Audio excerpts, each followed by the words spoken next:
നാളത്തെ ട്രേഡിംഗ് സെഷനിൽ stock specific action വരാൻ സാധ്യതയുള്ള രണ്ട് സ്റ്റോക്കുകളെക്കുറിച്ചാണ് നമ്മൾ ഇന്നത്തെ വീഡിയോയിൽ ഡിസ്കസ് ചെയ്യുന്നത്. ഒന്നാമത്തെ stock granules India limited. Granules ഇന്നത്തെ ട്രേഡിംഗ് സെഷനിൽ 10% ഇടിഞ്ഞു.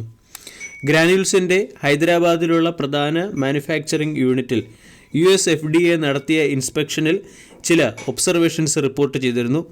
6 ഒബ്സർവേഷനാണ് റിപ്പോർട്ട് ചെയ്തിരിക്കുന്നത്. ഈ ഒബ്സർവേഷൻ റിപ്പോർട്ട് ചെയ്തതിൻ്റെ പശ്ചാത്തലത്തിൽ ഇന്നത്തെ ട്രേഡിംഗ് സെഷനിൽ സ്റ്റോക്ക് 10% ഇടിഞ്ഞു.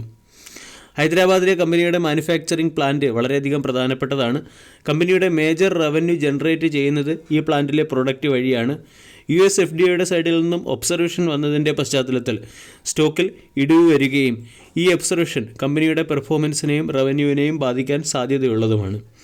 ഈ ന്യൂസിൻ്റെ പശ്ചാത്തലത്തിൽ ഗ്രാന്യൂൾസ് എന്ന സ്റ്റോക്ക് ഇന്നത്തെ ട്രേഡിംഗ് സെഷനിൽ ഇടിഞ്ഞു. വരുന്ന ട്രേഡിംഗ് സെഷനിലും സ്റ്റോക്ക് വീക്ക് ആയേക്കാമെന്ന് പല അനലിസ്റ്റുകളും പറയുന്നുണ്ട്. ഇവിടെ ഗ്രാന്യൂൾസിൽ വന്നിരിക്കുന്ന ഈ ഒരു negative news Aurobindo pharma limited എന്ന സ്റ്റോക്കിന് ഗുണകരമായി പ്രവർത്തിക്കും എന്നാണ് പുതിയ അപ്ഡേറ്റുകളിൽ പറയുന്നത്. കാരണം ഗ്രാന്യൂൾസിൻ്റെ അതേ പ്രൊഡക്റ്റുകൾ നിർമ്മിക്കുന്ന മറ്റൊരു കമ്പനിയാണ് Aurobindo pharma. Aurobindo pharma 1264 trade ചെയ്യുന്നു. ഓൾ ടൈം ഹൈയിൽ നിന്നും ഡിസ്കൗണ്ടിൽ ലഭിക്കുന്ന സ്റ്റോക്ക് കഴിഞ്ഞ 3 ആഴ്ചയായി 1200 എന്ന സപ്പോർട്ടിൽ നിന്നും ഹയർ സൈഡിലേക്ക് നീങ്ങാൻ ശ്രമിക്കുകയാണ്. ഇവിടെ അരബിന്ദോ ഫാർമ എന്ന സ്റ്റോക്കിനെ സംബന്ധിച്ചിടത്തോളം 1300, 1400 തുടങ്ങിയ ലെവലുകൾ സപ്പോർട്ടായി പ്രവർത്തിക്കാനും സാധ്യതയുണ്ട്. നാളത്തെ ട്രേഡിംഗ് സെഷനിൽ ഒരു നെഗറ്റീവ് മാർക്കറ്റ് റിയാക്ഷൻ പ്രതീക്ഷിക്കാവുന്ന മറ്റൊരു സ്റ്റോക്ക് സ്വിഗ്ഗി ലിമിറ്റഡ് ആണ്. സ്വിഗ്ഗി 52 വീക്ക് ഹൈയിൽ നിന്നും ഡിസ്കൗണ്ട് ലഭിക്കുന്നു. ഇന്നത്തെ ട്രേഡിംഗ് സെഷനിൽ 3 മണിക്ക് ശേഷം അല്ലെങ്കിൽ മാർക്കറ്റ് അവസാനിക്കാറായപ്പോൾ സ്വിഗ്ഗി എന്ന സ്റ്റോക്കിൽ ഒരു സെല്ലിംഗ് വരികയും ചെയ്തു. സ്വിഗ്ഗി 0.5% ഇടിഞ്ഞ് 491 രൂപയ്ക്ക് അടുത്തായിട്ടാണ് ക്ലോസിംഗ് നൽകിയത്. 52 വീക്ക് ഹൈ 541, 52 വീക്കിലോ 391. സ്വിഗ്ഗിയുടെ ക്വാർട്ടർലി റിസൾട്ടിന് മുകളിലുള്ള മാർക്കറ്റ് റിയാക്ഷൻ. ക്വാർട്ടർലി റിസൾട്ട് ഇന്ന് മാർക്കറ്റ് അവറിലാണ് പുറത്തു വന്നതെങ്കിലും ഇതിന് മുകളിലുള്ള മാർക്കറ്റ് റിയാക്ഷൻ നാളത്തെ ട്രേഡിംഗ് സെഷനിലാണ് പ്രതീക്ഷിക്കേണ്ടത്. സ്വിഗ്ഗിയുടെ റവന്യൂ 30% വർദ്ധിച്ചെങ്കിലും കമ്പനി ഇപ്പോഴും ലോസിൽ തുടരുന്നു എന്നുള്ളതാണ് പ്രധാന അപ്ഡേറ്റ്.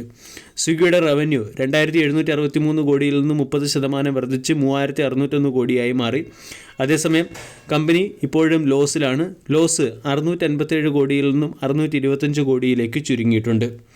സ്വിഗ്ഗിയുടെ പ്രധാന എതിരാളിയായ സൊമാറ്റോ പ്രോഫിറ്റിലെത്തി. 4799 കോടി രൂപയുടെ റവന്യൂവും 272 കോടി രൂപയുടെ പ്രോഫിറ്റുമാണ് സെപ്റ്റംബർ ക്വാർട്ടറിൽ സൊമാറ്റോ റിപ്പോർട്ട് ചെയ്തിരിക്കുന്നത്. 2025 ഫിനാൻഷ്യൽ ഇയറിലെ ക്വാർട്ടർ 2-ൽ സ്വിഗ്ഗിയുടെ യൂസർ ബേസ് 7% ക്വാർട്ടർ ടു ക്വാർട്ടറിലും 19% ഇയർ ഓൺ ഇയറിലും വർദ്ധിച്ച് 17.1 മില്യനായി മാറിയിട്ടുണ്ട്. കൂടാതെ കമ്പനിയുടെ 10 മിനിറ്റ് ഫുഡ് ഡെലിവറി പ്ലാറ്റ്ഫോമായ ബോൾട്ട് മികച്ച പെർഫോമൻസ് കാഴ്ചവെക്കുന്നുണ്ട്. 5%-ലധികം ഫുഡ് ഓർഡറിൽ വർധന ഉണ്ടായിട്ടുണ്ട്. കൂടാതെ സ്വിഗ്ഗിയുടെ ഇൻസ്റ്റാമാർട്ടും മികച്ച പെർഫോമൻസ് കാഴ്ചവെക്കുന്നു. 54 സിറ്റികളിലായി 32,000-ലധികം യൂണീക്ക് ഐറ്റം 13 മിനിറ്റിൻ്റെ ആവറേജ് ഡെലിവറി ടൈമിൽ ഇൻസ്റ്റാമാർട്ട് സപ്ലൈ ചെയ്യുന്നുണ്ട്. ഇത് രണ്ടും സ്വിഗ്ഗിയെ സംബന്ധിക്കുന്ന പോസിറ്റീവ് അപ്ഡേറ്റ് ആണെങ്കിലും കമ്പനി ഇപ്പോഴും ലോസിൽ തുടരുന്നത് സ്റ്റോക്കിനെ സംബന്ധിക്കുന്ന ഒരു നെഗറ്റീവ് അപ്ഡേറ്റ് ആണ്. ഈ ക്വാർട്ടർലി റിസൾട്ടിന് മുകളിലുള്ള മാർക്കറ്റ് റിയാക്ഷൻ നാളത്തെ ട്രേഡിംഗ് സെഷനിൽ സ്റ്റോക്കിൽ വരാൻ സാധ്യതയുണ്ട്.